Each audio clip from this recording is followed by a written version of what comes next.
Thanks. Very good question. Um, a lot of people say to me, oh, but you should show this film in the rural areas, and that is where they really need to see it.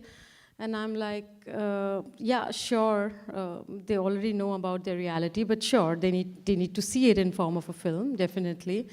But I've been, encouraging people anywhere, everywhere to see the film, even if it doesn't relate to them directly, because I think there's also always this thing of, helping out others and not really looking within. It's not, okay, just, I mean, it's not as if gender violence is not here in this country or, this culture. So just that to begin with, and also how, to develop a perspective of how you look at even cultures like India. Because often people would say, so why don't these women educate themselves and do the change, and why don't they do this, and why don't they do that? And as if it was just so easy to do that. So to try and understand really what are the difficulties, to get into the nuance of exactly what is happening, and I think that's what it's all about, to understand the complexity, and that if you develop that understand that, then you could apply it to situations anywhere, everywhere, instead of just expecting that yes, people can just sort of bring about change. But I don't think change can come so easily, and why not? And we see it in the film, and that could be the problem. So it helps you to understand societies. But I don't know if I answered your question, did I? Okay.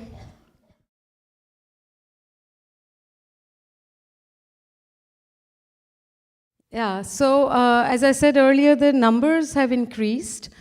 And people often ask me this question, so what are the changes that have happened, as if they were sort of quantifiable changes.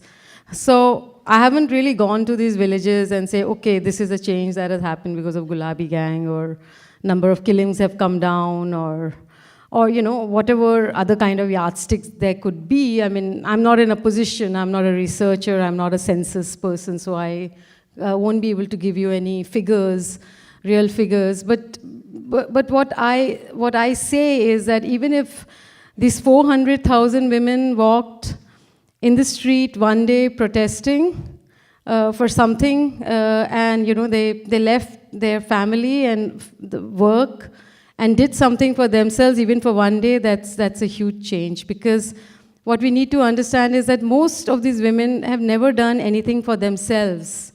There's no individual agency. I mean, throughout their lives, they would, spend according to their parents, then later according to what their husbands want, and then their children. So they won't have done anything in their lives which is just for themselves. So even if they joined Gulabi Gang and had a picnic or went to see another city, I would say, okay, well done. Something is achieved. There's something that you've done for yourself or for someone else, and even in an act of protest. And that's huge, coming from where they come from. So we have to put ourselves in their position and see what that means. So, but definitely 400,000 women joining means that they've reached that number of women to begin with. And the police really takes them seriously now. So if Gulabi Gang takes up a case and goes to the police, then they are able to file a case which otherwise would not have been. Usually these killings happen, or it needn't be a killing, it could be just violence, beating, or any of these things. So, but the police refuses to register a case. So, but now they're taken seriously. They know who these are, and they take it seriously. So I think if you look at that, that's a big achievement.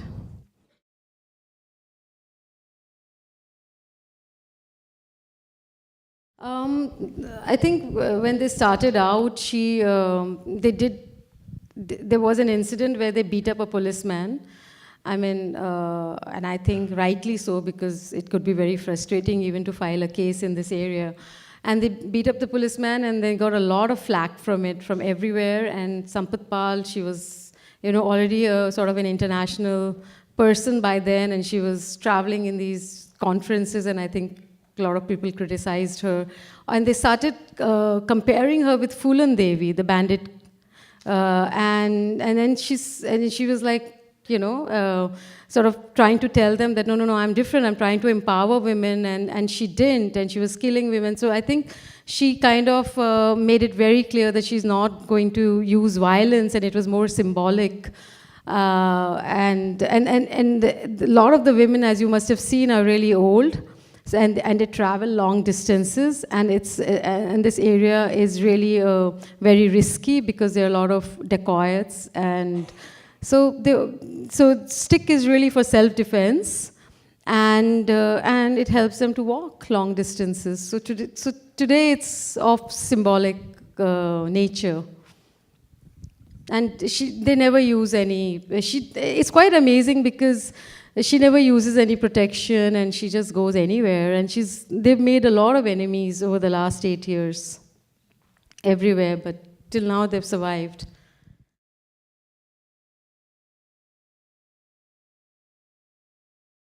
I mean, obviously they're not when it comes to violence, but when it comes to speaking against violence, there seems to be a lot of passiveness.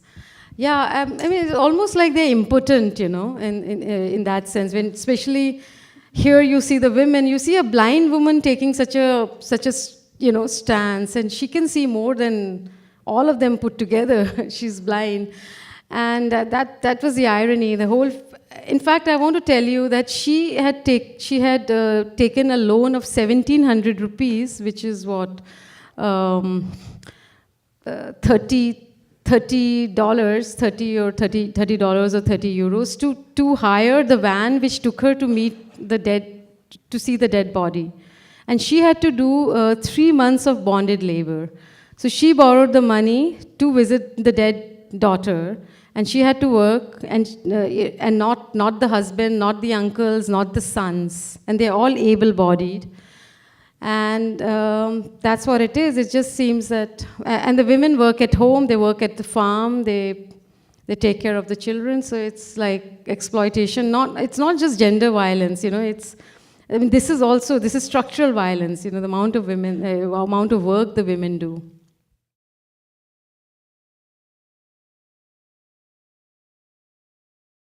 Actually, the access is really through Gulabi Gang. If I just went on my own to these villages, nobody would talk to me. Like, who are you, what? But she's respected or accepted, even if she's not receptive, So they know who she is. She's from their village, from that area. She speaks the language, so, that identification comes from there. And we are just sort of trailing her. So, so people accepted us. Plus, I had a relationship with Husna. And that's why I decided to stay back and really talk to her. It wasn't enough, that, yeah, she was thrown out and, but why did this happen? How come, she's been working for that organization for so long, and then suddenly she decides to, So I stay back and talk to her. I have a relationship with her. She's able to open out to me and really talk about what she's thinking. And, but otherwise, I think the people in this film, they are so caught in really intense moments. Either somebody's daughter is dead, or they're trying to cover that up, or they're trying to fight a case because somebody is dead in their family. So they're caught in such intense moments that they're not really bothered with us. So and they're doing their thing, and we're kind of just quietly observing it and recording it. Except at one moment when they actively said, no, please help us. So we were quite shocked that that they imagined that we would actually, especially in the dead woman's case, that we would really help them. So, I think, I generally just sort of, I don't interfere. I don't ask people to repeat things. So I just sort of be there. We are not doing fly on the wall sort of thing. I hate that term. Because you're there with your boom mic and camera, so you're hardly a fly on the wall, so that's really pretentious. And people say, oh, you hide the camera. Like, how can you hide a camera? So, yeah, so we are there and people accept us, and, and we were 5 people in a team, for this film. at least, because otherwise we are like 3 or sometimes just 2. But for this thing, we were 5 people in a team, and we were all there. And I think what helped was the boom mic, and the boom had this furry thing on it. So most people thought that there's a hidden camera, so they would, look at that. So I didn't know this. I mean, but it became like a trick later that, yeah, people are going to watch that and not this camera, because this is just one guy with a camera. But that's like something mysterious. So, it really helped. Next time I'm always going to use a boom to distract people. But for me personally, the best thing about shooting here, despite the violence, which was very disturbing, was the fact that people are very much comfortable in their skin, whether I like it or not. And they're very honest. I mean, Husna speaks very honestly. If I was shooting in a city, then people would most probably be saying things what would be politically right, or they would say things that I want to hear. But here there was none of that. People were just being themselves, including Sampath. She was being herself, although she's very used to being on the camera, but she doesn't realize sometimes she says something that she shouldn't. And she forgets the camera and she's doing her work, etc. So I think this quality is just unachievable in a city where people are very self-conscious and they're very like, should we say this? And, stuff like that. So, that was such a great quality that I felt as a filmmaker that was a great asset.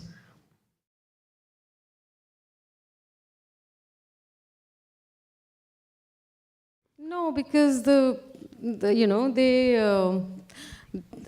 village chief, he won the elections. He came back.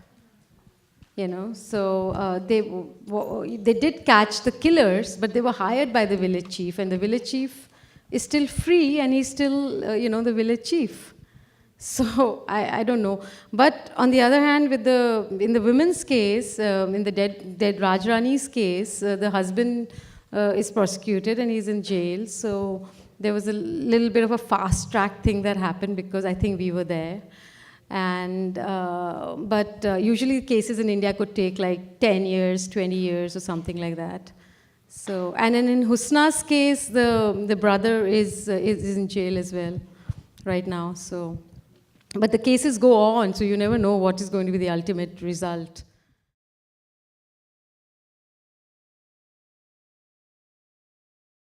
Yeah, so this film has been extensively shown in India. I mean, not that everybody's seen it. We are 1.23 billion people, and but the reaction has been really positive. It's more or less the same everywhere. But it's really surprising how little even Indians know about what's happening in the rural countryside, and I think that rural and urban disconnect is something which is universal.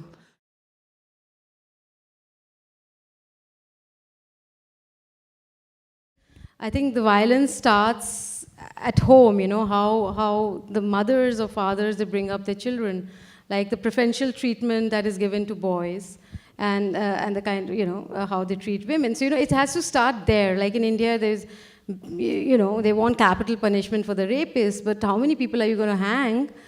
I mean, you got to start at home, how you treat your children, and whether you bring them up equally or not, and that's where the difference lies. So I think before we even start talking about this should happen at school, this should happen at law, at the level of law. I mean, there is something that law can do fine. It can create like a bit of a sort of a fear. But that's all it can do. What you have, it's all about the kind of values you bring your children up with, and that's the most important thing. So we need to look at that level. We need to look at homes and how we bring up our children, I feel. And I've been saying that everywhere. It's, I mean, when you see a boy seeing his father beating up the mother every day, and when you see that same boy seeing that he gets better food than his sister, how is he going to treat his wife or his girlfriend? That's where it starts. And unfortunately, okay, law, of course, I'm not saying that we shouldn't work at law, but India has really good laws. The problem is in implementation. We have really good laws. We've had good laws, and there have been changes, and there's something good and something bad, and something is improving. But what do we do about this? This is socialization.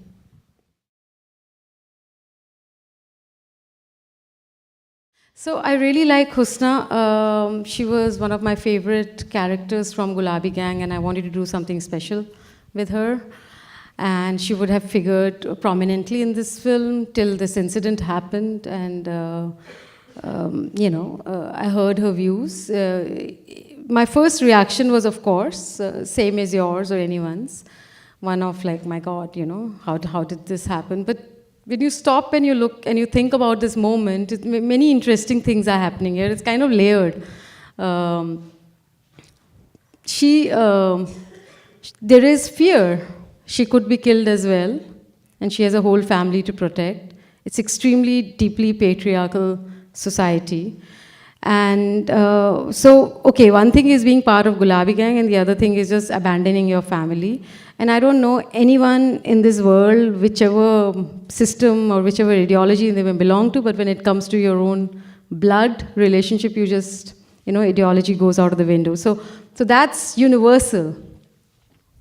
So there is that thing happening there, and then there is fear. So there are many elements. Plus, there's also a bit of like, oh, I've been thrown out, but I don't want to be thrown out. I'm going to throw them out. So it's a kind of a Shakespearean moment that is happening there, working at many levels, etc.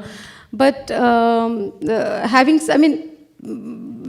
I still don't like. I don't have this purist reaction towards her, because she's actually really expressing what people feel. And I'm really grateful that she's saying what she's saying, because she's opening a window for us to understand that this is how deeply, people feel about what she's talking about. And I'm thankful for that as a filmmaker.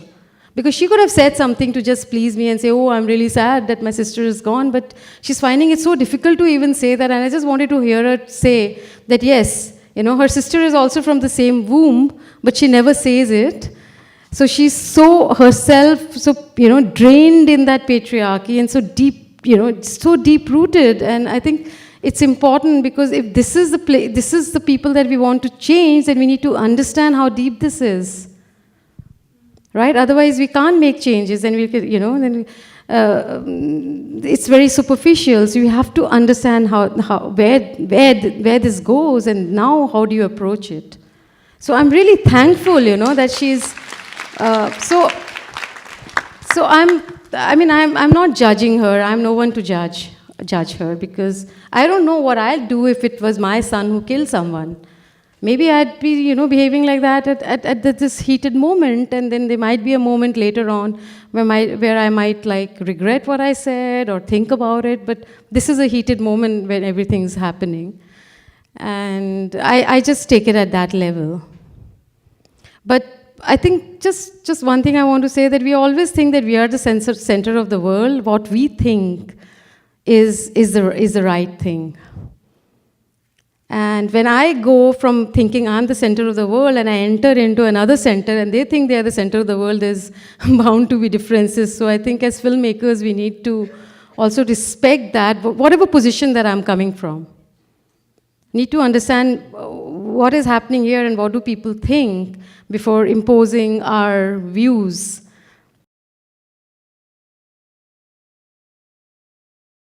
Yeah, totally. I was screaming, I was shouting, we were totally disturbed after we saw the dead body, and everybody was walking around, children were walking around, the body is not covered, there's no respect. Even you would think in India they would respect a dead body, even if not a live person, woman. But, so, it made me really angry. And then at one point, my camera person whom I worked with for a few films, and he says, Nishtha, just shut up and stay on the side. We've got to shoot this. No, don't butt in. So I'm really glad. But also things like when we saw the dead body, and it was dark when we walked in and we saw this body. My camera person wasn't shooting it. He couldn't shoot it. He could have, increased the aperture, opened the aperture, and he didn't. So I just asked him, did you get a shot of the dead body? And he said, no, we are not going to use it. I mean, you're not going to use it, are you? I said, oh, okay, I don't know, but so he said, then we stopped shooting while all this was happening, and we had a long discussion about, sensationalization, ethics, and we were having this discussion. Well, I wish we had recorded it. Because it's very important with the kind of discussion that we were having. And then he said, okay, and then he put on the camera, and then he pushed up, opened the aperture, and we took a shot, but complete discomfort as to, what my director, I mean, we worked together, but, and then, yeah, finally I decided to use the shot because I felt that people should see what I saw, and and just the banality of this incident. So I decided to share it. But I don't know if you noticed the nature shots, but the more time that we spent in this area, we wanted to shoot people less and much more of other things. And there is a sort of a metaphorical kind of significance of the shots. Like if you see those long, those cow-like things, cow-like animals, and they're actually been declared a vermin. So that means you could get a license and kill them because they destroy your crops. But they were, abundantly everywhere and destroying, crops. And then I was just thinking that the endangered species really here is women, because. Stuff like that. When we started shooting more of nature, we just didn't want to deal with what was happening. And we've only used 3 cases. We were there for 50 days, and believe me, every day there were cases which were sometimes worse than this. And maybe because we were able to follow this one, these cases to some kind of final, in whatever possible, that I decided to use them in the film, and they were easier. But there were many more complicated cases that we couldn't use. But yeah. No, I think the infighting between Gulabi Gang, because now it's also like, if you have so many number of people, then the political parties start approaching you, because you can get that kind of votes. So there is a bit of infighting that's happening in Gulabi Gang. So it's also facing the kind of things that come with power and politicization. So there's a bit of a sort of a low patch happening there. But last I talked to Sampath, she was quite determined to spend more time on this and take it somewhere. But need to understand that she is herself from these villages. She's only studied till grade 3. She was married off also at the age of 12, and so her own personal story is very interesting. But you also need vision to run such a huge organization. And there is a question mark on whether, it's a really good sign that this is happening. 400,000 women, I don't think any other organization in India has that, this kind of number on a spontaneous, without cadre-based, systematic kind of recruiting. So, but what she needs is, really some vision right now, and getting some structure and something happening there for this to last, or to go somewhere substantially, to make us, yeah. But I don't think there is an effort on part of the government or anyone to subdue it as such.